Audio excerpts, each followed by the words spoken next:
کیا انہوں نے زمین میں سیر نہیں کی تاکہ دیکھ لیتے کہ جو لوگ ان سے پہلے تھے ان کا انجام کیسا ہوا؟ وہ ان سے زور اور زمین میں نشانات بنانے کے لحاظ سے کہیں بڑھ کر تھے، تو اللہ نے ان کو ان کے گناہوں کے سبب پکڑ لیا اور ان کو اللہ کے عذاب سے کوئی بھی بچانے والا نہ تھا۔ یہ اس لیے کہ ان کے پاس پیغمبر کھلی دلیلیں لاتے تھے تو وہ کفر کرتے تھے، سو اللہ نے ان کو پکڑ لیا، بے شک وہ صاحب قوت ہے، سخت عذاب دینے والا ہے۔ اور ہم نے موسیٰ کو اپنی نشانیاں اور دلیل روشن دے کر بھیجا، یعنی فرعون اور حامان اور قارون کی طرف، تو ان لوگوں نے کہا کہ یہ تو جادوگر ہے، جھوٹا۔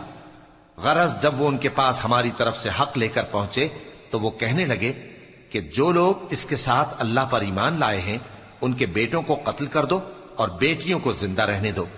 اور کافروں کی تدبیریں بے ٹھکانے ہوتی ہیں۔ اور فرعون بولا کہ مجھے چھوڑو کہ موسیٰ کو قتل کر دوں اور وہ اپنے پروردگار کو بلا لے، مجھے ڈر ہے کہ وہ کہیں تمہارے دین کو نہ بدل دے یا ملک میں فساد نہ پیدا کر دے۔